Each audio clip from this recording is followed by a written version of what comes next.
LEGO Masters is problematic. What could be more awesome than this? Oh.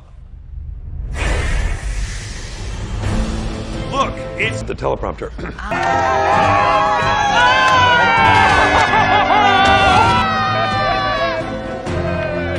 Teleprompter. So LEGO Masters is just like any other run-of-the-mill reality competition show. If you're unaware, it's just a fill-in-the-blank sort of thing. Just insert quirky show host. Because today, one team is playing for a very happily ever after. With vague judges. I love the tentacles, I love the detail. And a really oddly specific prompt. You need to calm down. I don't feel like you're being part of the team. You're not doing anything. Like, I feel like you don't understand Lego. Never seen a reality competition show actually have legit filler episodes in it, or like long gaps of just nothing where it doesn't progress anything at all. And competition shows like this usually have a set timer for contestants to race against and compete and finish their assigned projects before it runs out, so that the judges can like critique it and such. And you'd figure that with a time limit there wouldn't be any sort of filler episodes, but I'm getting ahead of myself.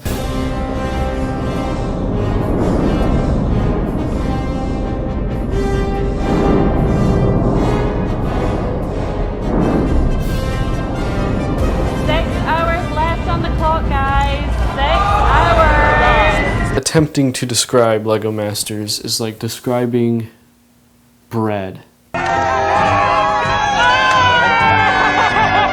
It really is just a run-of-the-mill American reality show / competition show with really nothing new to say about it except for the fact that the main gimmick is Legos. Lego. It really gets bored of itself within episodes, like 2 or 3. Very little of anyone actually cared about the show going into it. And after a few episodes in, I began to take notes about things that just seemed off. I soon found 2 major reasons of why the show is as problematic as it is, or at least what goes into explain why it all just doesn't work. Okay, point 1, LEGO Masters is phony. It's not about Legos. And 2, in almost all of its components, it just falls apart as a competition show. And not in the way that it fails at what it's attempting to execute. It's executing really what it wants, and what it wants is not to be a competition show about Legos. You have filler type scenes, 20 minutes at least per episode of Will Arnett type stand-up. Got your 24-hour build, huh? Yeah. 24 hours is a long time. I'm just gonna take a little break. Kind of relax in my spot. I've heard that this is way nicer than Nick Cannon's setup he's got over there at The Masked Singer. And this is not that far off from glamping, just as long as you sort of take away the glam. Will Arnett is not a good host. If there was a definition for chewing the scenery, it'd be Will Arnett. You know, you gotta be able to summon the thunder and lightning too, like with the snap of your fingers. For me, I've been doing it so long, I know that if I put my hand up and snap, the thunder took a second because the storm's moving away from us. Right. The storm's moving away from us. Come on, guys! I gave you lots of lead in. No, I'm not. Stop making it rain. All right, so, Tyler, let's hear your... Hey, man! This is one of my favorite bits. About 20 minutes or so of each episode is devoted to these, like, side gags. I've never seen a competition show have a B-plot to them. People always say these kinds of shows are scripted, but you really know that there's a writer's room behind the set when there's B-plots to your competition show. I just realized that everyone here has a sidekick except me. You know what? I'm gonna get one.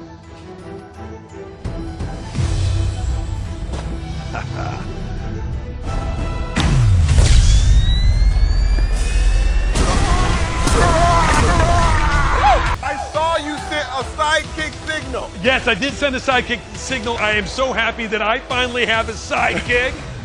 What are you talking about? You're my sidekick. Oh, come on, Terry. You don't. So I need you to inspire these teams. Can you do it? I can do it. All right, let's do it. Let's make it happen. Where? Here! Come on, get going. All right! Sorry, Aaron. I just had to go along with it. I'm his sidekick. 7 just to go. I love you. And Will Arnett is the focal point of the B plot. I'd argue he's the focal point of the Lego building scenes, but we'll get into that later. So the structure of the show is Will Arnett stands around and makes a gag before the actual contestants come out. Then the contestants come out, followed by another Will Arnett gag. And then Will Arnett reveals the prompt for this week through a Will Arnett gag. And then after that, you get another little clip here and there, some cutaway reactions of everyone laughing because he needs this stand-up career to work. And then you get some meta commentary from him too, because the show is so self-conscious about being a competition show. I'm not. I'm just doing what any good host would do. I'm reading off the teleprompter. Ah, okay. Wow. Mark has Boone. Jamie has Amy. Main camera has close-up camera. What follows then after that is some Lego building time, followed by Will Arnett walking around and making clips with everyone building. Once again, it's just more stand-up material. I don't even know if Will Arnett has ever done stand-up, actually, but I think he's working towards that. I think this show's a jumping-off point. Okay, Will, you're doing an all right job hosting. Thank you. I'll take all right. Oh, well, you're welcome. But I gotta say, you're still missing a little something that all of the great hosts have. Skinny, weird microphone, right? No, it's a catchphrase. Catchphrase. Yes. I was about to say catchphrase. Are you? Not entirely, but Okay. I actually do have a catchphrase. Let's hear it. Get your brick on. After some Lego building, we then get the B plot. Will Arnett is typically alone in the studio. Like, they shoot these scenes separate from everyone there, and they try and cover it up like he's just out of view, but sometimes they don't quite get that right, and you can see corners of like empty desks where like clearly no one's there and they're just filming this as a cutaway gag, which is all it is. And then after a few side cutaway gags of Will Arnett, we come back to the builders. You get a little more side by side with them and Will Arnett. Well, I'm an actor with a PhD in neuroscience. Same. And then the episode concludes with the judges actually grading all the contestants' work with Will Arnett by their side, even though he's not an official judge and actually doesn't get a say in whether the contestants move on or not. He's just there to provide interesting commentary. That's rad. That's so cool. Interesting commentary. Ah, okay. Wow. Ah, okay. Wow. Ah, okay. Wow. Ah, okay. Wow. I forgot to mention that they should rename Lego Masters to Will Arnett and Friends. The show likes to bring on special guests. Once again, like it's a bad sitcom in need of revitalization, but it's not. It's a competition show on season 1. There's something about the chemistry between Will and the special guests that just feels really awkward. Okay, Will, you're doing an all right job hosting. Thank you. I'll take all right. Oh, well, you're welcome. But I gotta say, you're still missing a little something that all of the great hosts have. And like really bad. The way I'm describing it really is how it plays out. It's just long scenes of just them talking, and some of it's obviously improv because it just doesn't work, and then some of it's obviously scripted because it just doesn't work. Any of the genuine effort that has been put into making this a legitimate competition just completely goes down the drain when you get 10 minutes of back and forth with Will Arnett and Terry Crews.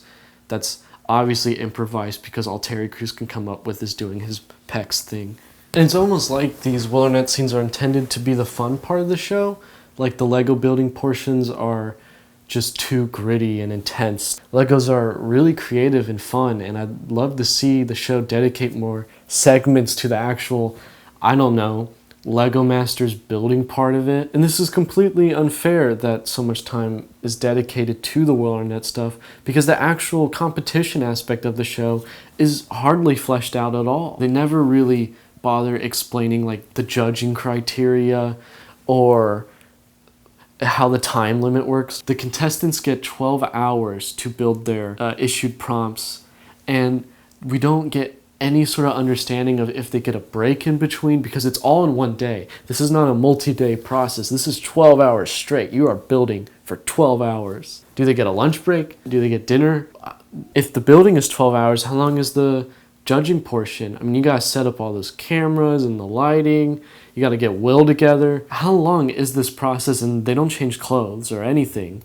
And instead of giving us like actual break points for the teams to then discuss and collaborate about the project and be like, ooh, so-and-so is doing something kind of interesting. Maybe I should look into doing something a little bolder to match with their energy.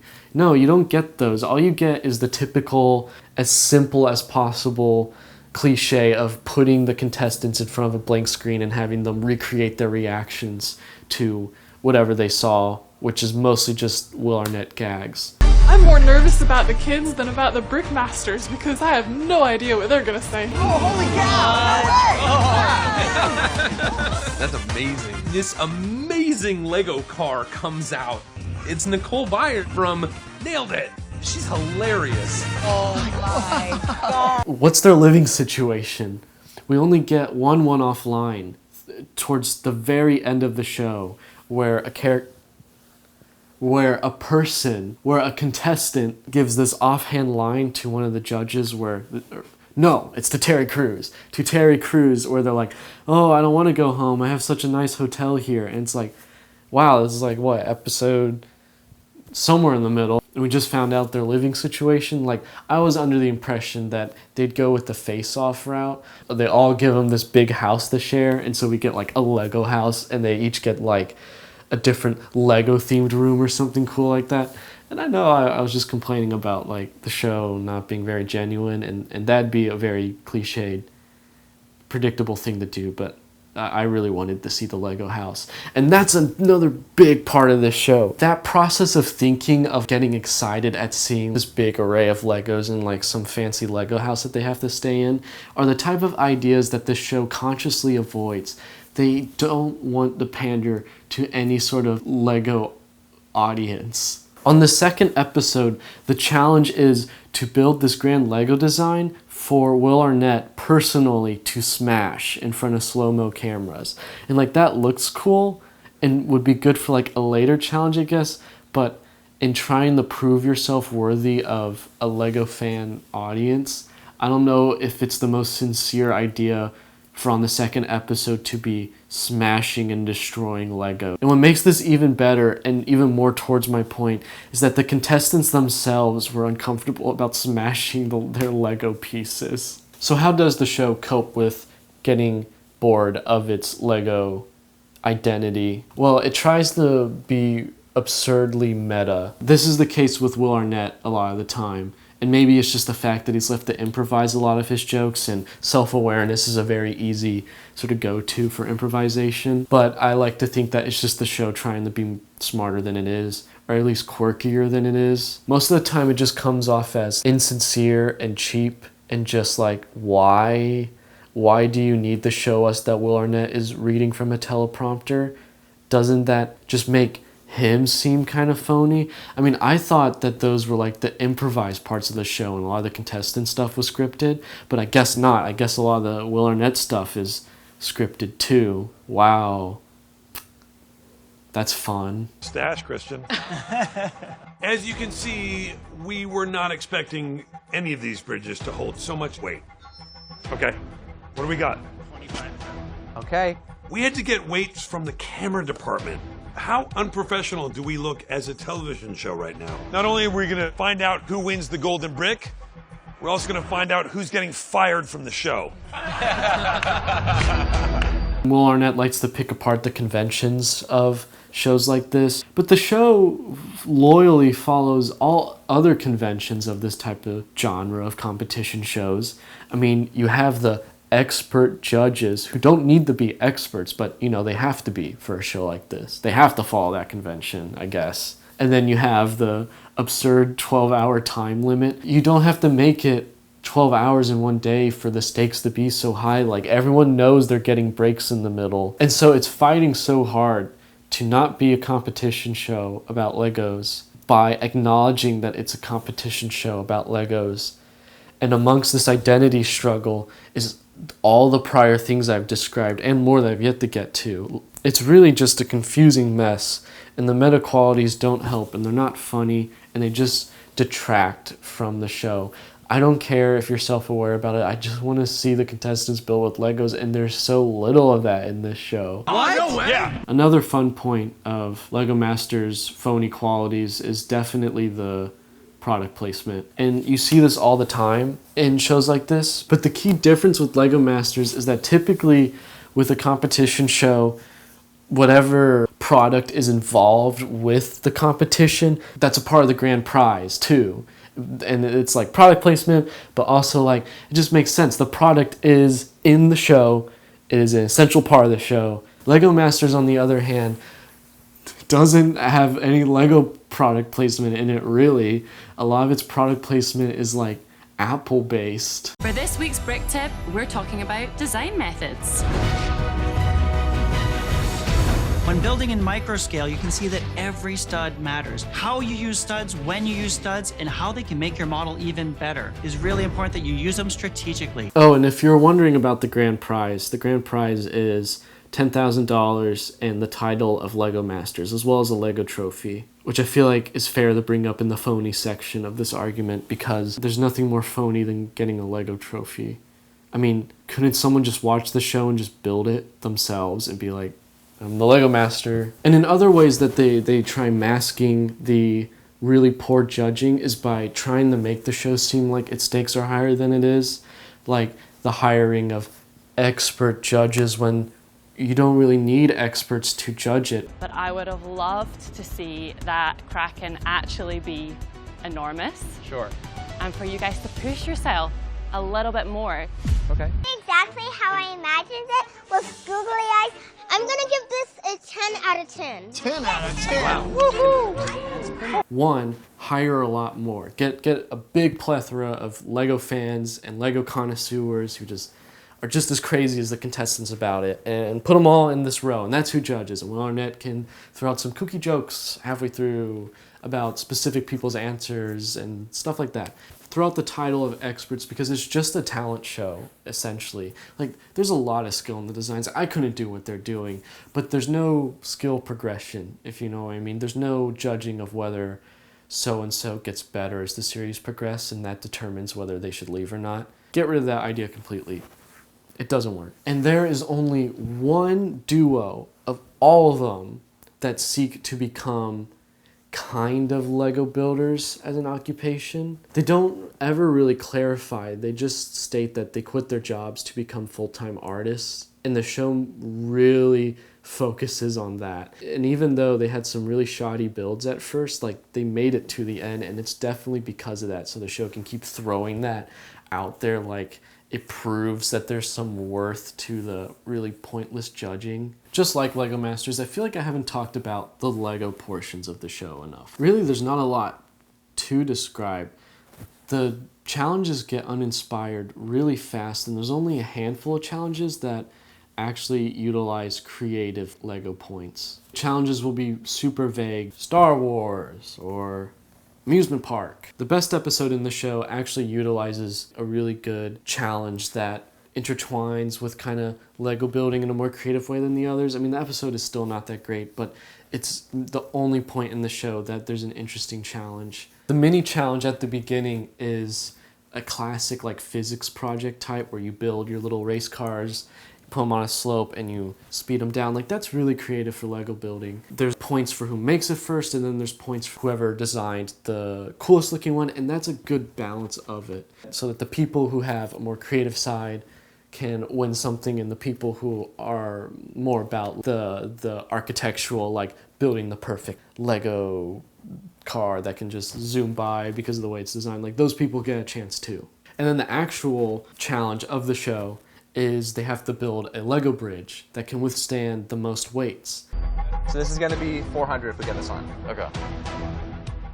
Let go, let go. That is 400 pounds. We got more. This is for 445, dead center. Now, I'm going to give you 5 seconds or so to figure out why that's the best challenge.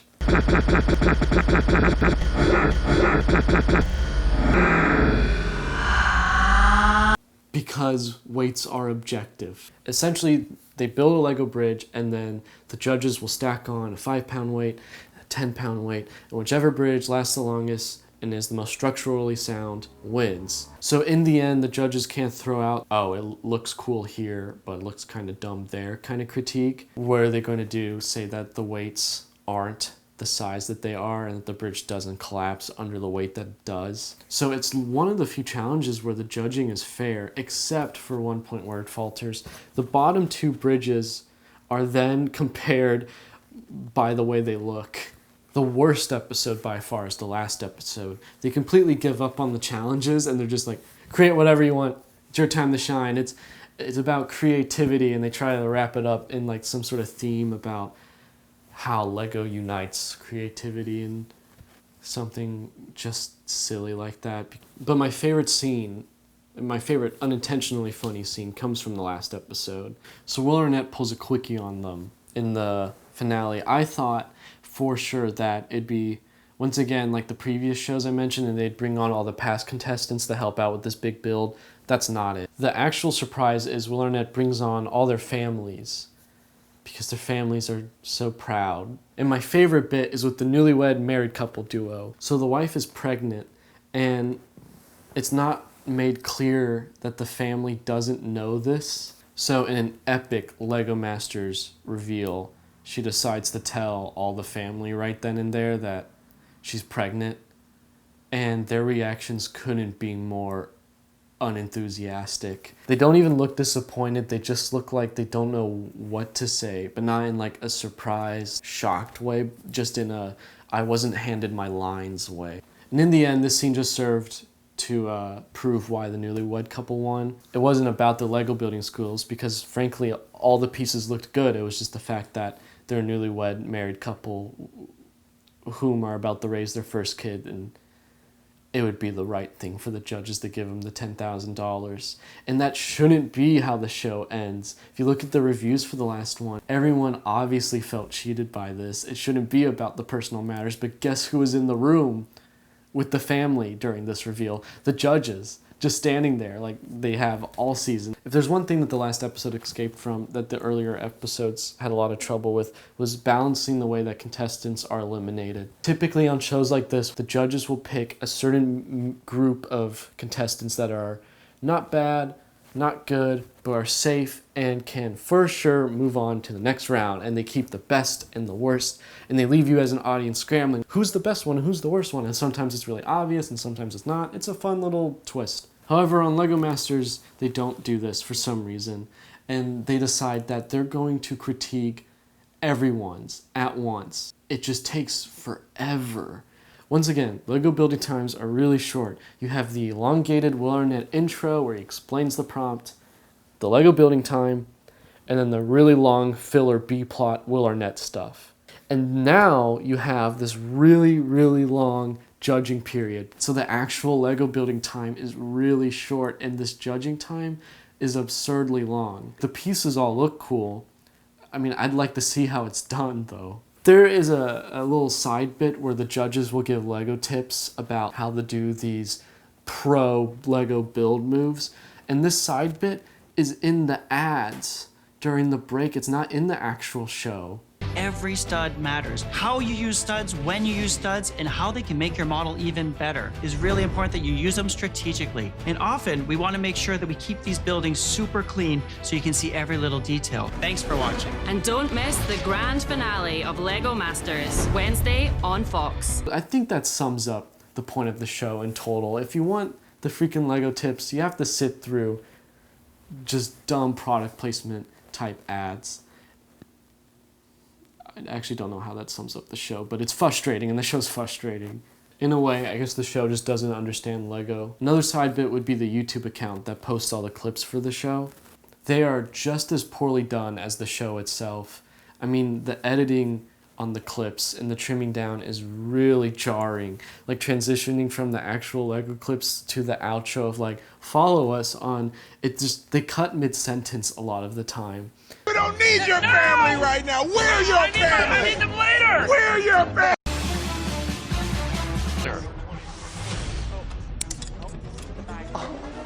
Oh my.